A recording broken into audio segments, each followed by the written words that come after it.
எல்லாருக்கும் வணக்கங்க. ரொம்ப நாளைக்கு அப்புறமா நம்ம இன்றைக்கி சின்னதாக ஒரு அறுவடை வீடியோ தான் பார்க்க போகிறோம். ரொம்ப நாள் ஆச்சுன்னு சொல்லலாம். நான் 2-3 அறுவடையெல்லாம் பண்ணி வீடியோவும் எடுத்து வச்சுருந்தேங்க. கொஞ்சம் கோல்டு இருந்ததால் வாய்ஸும் கொடுக்க முடியல சரியா. அதே மாதிரி தோட்டத்துக்குள்ளேயும் மற்ற வேலைகள், நடவு வேலைகளெல்லாம் கொஞ்சம் இருந்துச்சு. அதை எல்லாமே பார்த்துட்டு களை எடுக்கிறது இப்படியே போயிடுச்சு. கொஞ்சம் லேட் ஆயிடுச்சு. அதுக்காக உங்ககிட்ட சாரி சொல்லிக்கிறேன். இனி முடிஞ்ச வரைக்கும் வீடியோ சீக்கிரமாகவே போட பார்க்குறேங்க. அறுவடை வீடியோவும் வாரத்துக்கு 1-2 அந்த மாதிரி வீடியோஸ் தான் போட முடியுது. சரி, அதுக்கடையில் ஏதாச்சும் நம்ம அறுவடை பண்ணுற வெஜிடபிள்ஸை வச்சு குக்கிங் வீடியோ ஏதாச்சும் ஒரு சில ரெசிபிஸ் போடலாம் அப்படின்னு கூட யோசித்தேன். பார்க்கலாங்க, அதெல்லாம் டைம் இருக்கிறத பொறுத்து தான் பண்ண முடியும்.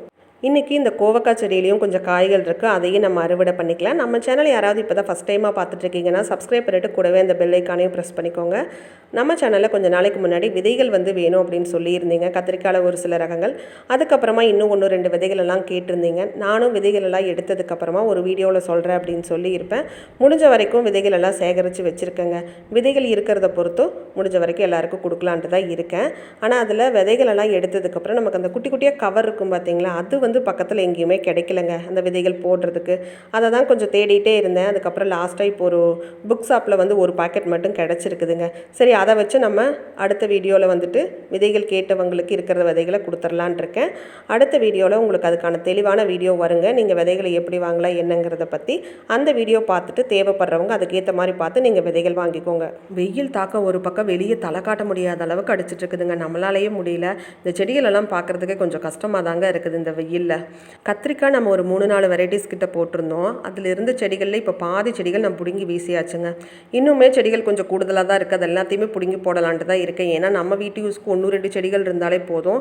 அளவுக்கு அதிகமாக செடிகள் இருக்கிறதால காய்களும் தொடர்ந்து பிடுங்கி நம்ம என்ன பண்ணுறதுனே தெரியலங்க. சரி, இன்றைக்கி ஒரு 3-4 ரக இருக்குது. அது எல்லாத்துலேயுமே கொஞ்சம் கொஞ்சம் காய்கள் இருக்கிறத பறித்து பக்கத்தில் ஆளுக்கு ஒவ்வொரு வெரைட்டிஸில் கொஞ்சம் கொஞ்சம் கத்திரிக்காய் அப்படியே கொடுத்துடலாம் அப்படின்னு தான் பறிச்சிட்ருக்கோம். நம்மளுக்குமே வாரத்துக்கு 1 டைம் 2 டைம் ஏதாவது ஒரு வெரைட்டி கத்திரிக்காய் இருந்தாலே போதுமானதாக இருக்குங்க. ஏன்னா அதுக்கு மேலேயும் நம்ம யூஸ் பண்ண போகிறது கிடையாது. இப்போ இந்த 4 ரகத்துலேயுமே காய்கள் தொடர்ந்து அறுவடை பண்ணுறோம் அப்படின்னா அதெல்லாமல் நமக்கு கண்டிப்பாக பயன்படுத்த முடியாது. ஒரு சிலருக்கு இந்த அலர்ஜி பிரச்சனை அந்த மாதிரி கூட வரும்.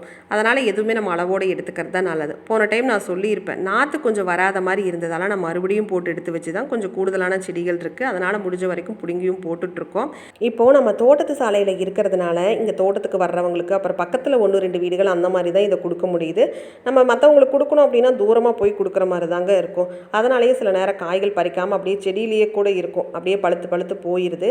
அடுத்த டைமெல்லாம் நம்ம கொஞ்சம் பிளான் பண்ணி அளவாக தான் வச்சுக்கணுன்ட்டு இருக்கேன். வீட்டில் உள்ளவங்களும் இந்த கத்திரிக்காயை பார்த்து பார்த்து பேரை கேட்டாலே நீ தெரிச்சு ஓடிடுவாங்க போல் இருக்குதுங்க. பச்சை கலர் கத்திரிக்காயை இன்னைக்கு கொஞ்சம் இருந்துச்சுன்னு அப்படியே ஃபோனை கையில் வச்சுட்டு கொஞ்சமாக அப்படியே நானே தாங்க அதை பறிச்சுட்டு இருந்தேன்.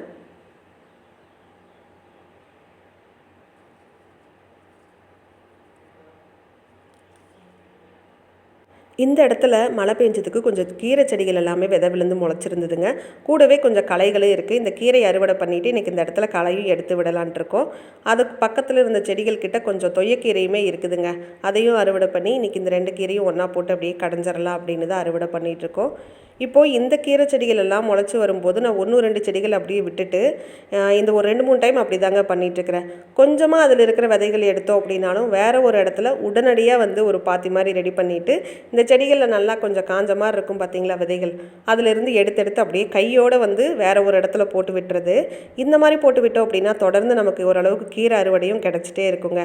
நம்ம விதைகள் எடுத்து சேகரித்து வச்சு அது போடுறதுக்கு கொஞ்சம் லேட் பண்ணுவோம். இப்படியே 1-2 செடிகள் மட்டும் நம்ம அங்கங்கே விட்டுட்டு அப்படியே உதுத்து விட்டோம் அப்படின்னா நம்மளுக்கும் கொஞ்சம் ஈஸியாக இருக்கும். கீரையும் கொஞ்சம் தொடர்ந்து அறுவடை பண்ணலாம். நீங்களும் அந்த மாதிரி ட்ரை பண்ணுங்கள். அதுக்கு அடுத்து தான் இன்றைக்கி கொஞ்சம் வாழைக்காய் இருக்குங்க, அதையும் அறுவடை பண்ண போகிறோம். வாழைக்காய் இப்போ நான் கொஞ்சம் பிஞ்சாக இருக்கும்போதுலேருந்து பறிக்க ஸ்டார்ட் பண்ணிட்டேங்க. நமக்கு அந்த வாழைத்தார் கொஞ்சம் பெருசாகி முத்துறக்குள்ளே நம்ம ஓரளவுக்கு அறுவடை நிறைய வாட்டி பண்ணிக்கலாம், அதிகமாக அதை யூஸ் பண்ணிக்கலாம். அப்படிங்கிறதுனால இப்போல்லாம் கொஞ்சம் பிஞ்சு காய்கள்லையே பறித்து சமைச்சிக்கிறது. இந்த மாதிரி கொஞ்சம் பிஞ்சாக சமைக்கும்போது கேஸ் பிரச்சனை கூட அந்தளவுக்கு இருக்காது அப்படின்னு ஒரு சிலர் சொல்கிறாங்க. நான் அதை கரெக்டாக நோட் பண்ணல. ஆனால் இந்த மாதிரி பிஞ்சு காய் நம்ம பறித்து சமைக்கும்போது அதிக வாட்டி நம்ம யூஸ் பண்ணிக்கலாம். இது மட்டும் இல்லைங்க, மற்ற காய்கள் கூட நம்ம ஒரு அவரைக்காய், கத்திரிக்காய், சுரைக்காய் இந்த மாதிரியான காய்கள் எல்லாமே நம்ம பெருசாகணும் அப்படிங்கிற மாதிரி சில நேரம் வெயிட் பண்ணுவோம். பிஞ்சாக இருக்கும்போது கூட நம்ம பறித்து சமைக்கலாங்க, நல்லதும் கூட. ட்ரை பண்ணி பாருங்கள், டேஸ்ட்டாகவும் இருக்கும். அடுத்த நம்ம பார்த்துட்ருக்கிறது சுரைக்காய் தாங்க.